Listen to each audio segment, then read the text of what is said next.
Ano tayo sa kabila? Okay. Lalim na dito. Lalim dito.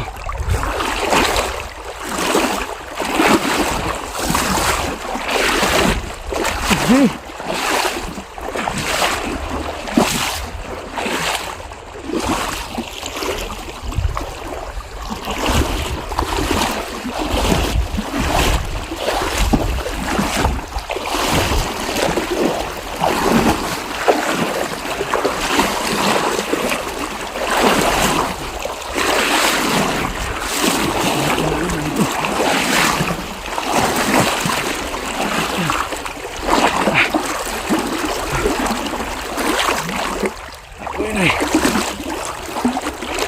Anjir.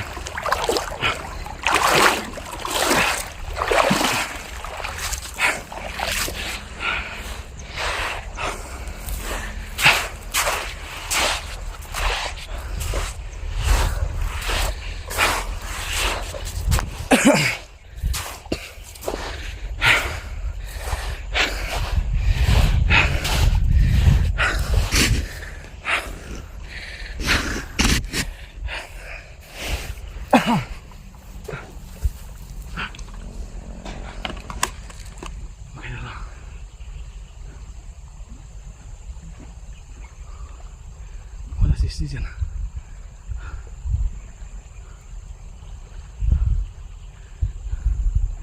Baka may humabol sa kanya. Baka nakita siya ng mga bandido rito, kaya lumisan sa lugar na ito. Tiyak, siguro ako, no, hindi nakalayo si SG dito. Ayan tol, SG,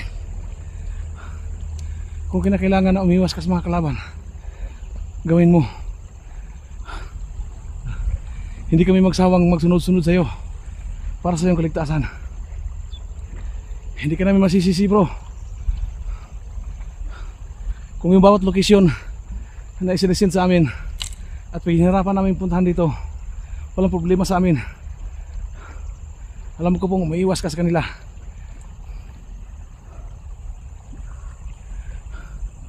Kung ito yung walang pag-asa, tol, makita rin ka namin. Kung hanggat maaari, magtago ka, tol, para hindi ka na makita. Mahirap na makita kanila dahil sa sitwasyon mo ngayon. Gawin mo lahat, bro. Kung kailangan umiwas ka sa kanila, iwasan mo. Iwasan mo sila, bro, para sa kaligtasan mo, bro. Dahil kami hindi kami nasasawang maghanap sa iyo. Dahil kami nagpapasalamat po, no, sa lahat ng mga viewers na nagpadala sa amin ng mga location kung saan si SG. Maraming salamat po. Hindi po kami nagdismaya na kagaya nito. Ipinadala sa akin na ito yung location na last nakita si SG. So doon sa bandang Makawayan, so wala akong nakita dyan. Pero walang problema sa akin, kasi alam ko po na sa mga oras na ito ginawa lahat SG para makaiwas po sa kalaban na humabol sa kanya. So walang problema, bro. Hindi kami wala ng pag-asa. Darating at darating din ang tamang panahon na makita ka namin. So yan mga kaidol, no, sa lahat po ng mga viewers na nakakita po sa upload ni SG, so sana po, no, hindi kayo magsasawang magbigay sa amin, magbigay sa akin ng mga location SD. Kaya bawat location na ibigay ninyo, pagsikapan ko po makarating para makita lang yung kasamahan kong si SG Hunter 01. Walang problema sa amin. Sa akin po, kahit 10 beses pa na binigay ninyo yung location na hindi ko matagpuan sa SG, walang problema sa amin. Dahil tinutupad lang namin yung mga request ninyo. At saka ang hangad po namin na maligtas po si SG Hunter 01. So yan po, tuloy-tuloy lang po kayo sa pagbigay po ng impormasyon at location ni SG.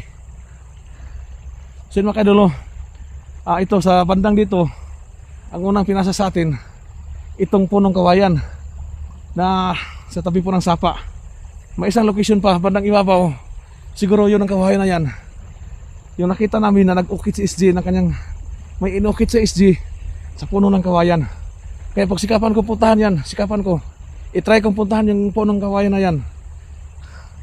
Baka nandun yung isinilat ng SG na inukit na sa punong kawayan. Yan.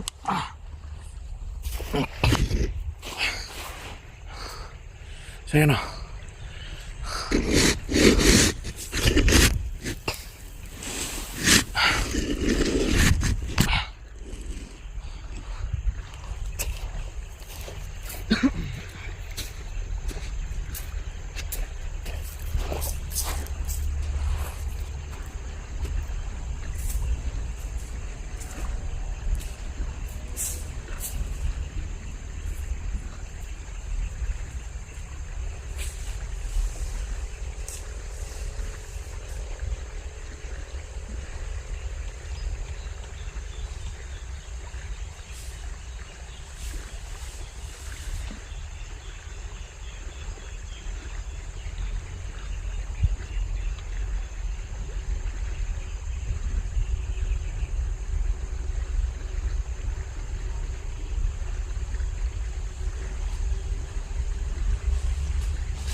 May mga punong kawayan dito. Titingnan natin dito. Baka ito yung punong kawayan na may inukit sa SG.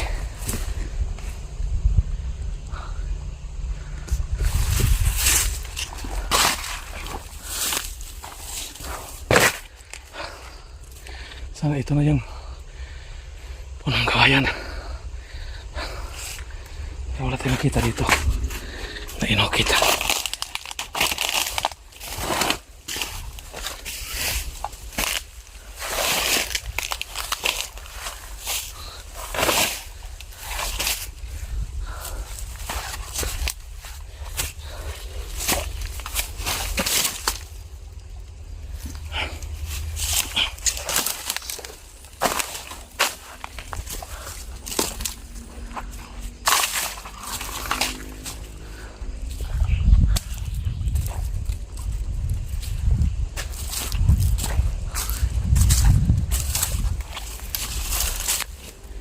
Baka dito.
Ayun mga kaidol. Hinahanap natin yung punong kawayan.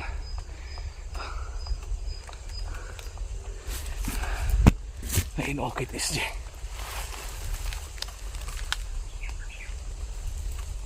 May sinulat siya sa punong kawayan.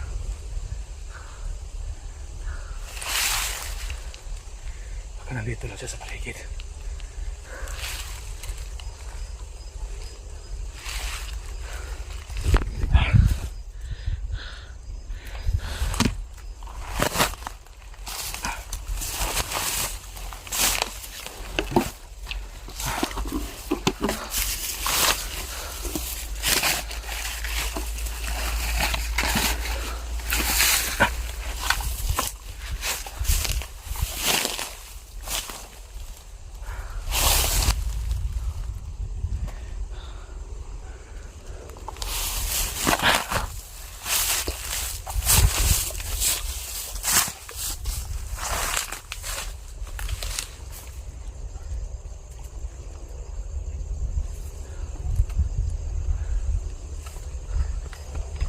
Bro, di.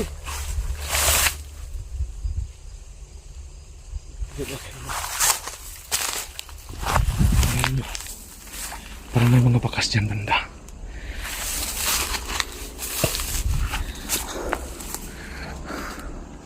Bro.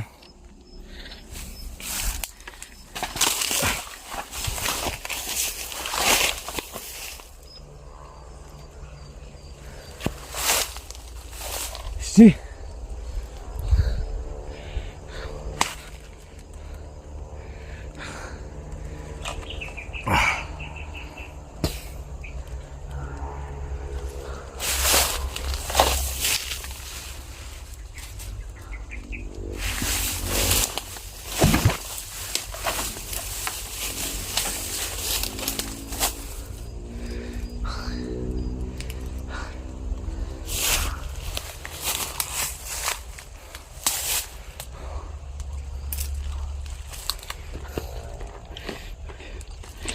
Ikutan ko tong bawat sulok lang sa gilid ng kawayan. Baka dito lang nagtatago si SG. Bro, SG.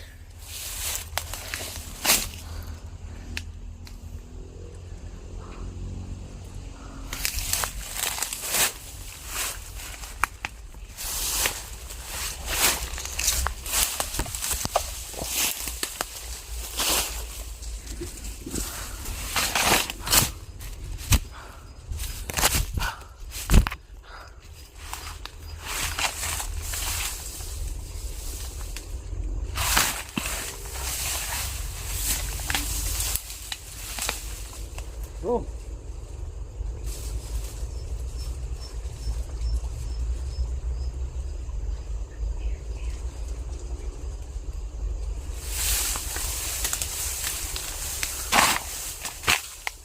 Yan mga kaidol, no? Ibang kutob ko dito. Nakapunta nga si SG dito. Pero may iniwasan siya. Siguro yung nakita natin kanina na 3 taong nakamotor, napabayis-bayis siya sa baba. Siguro yun ang iniwasan ni SG. Yun walang problema. Bawat location na binigay sa atin, pupuntahan natin. Kasi po ang hangad po natin dito ay kiligtas ng SG. Kaya hindi tayo magsasawang puntahan ang mga location yung binibigay sa atin ng mga supporter. Yung nakakita pa sa beach yung mga video ni SG Hunter Siro.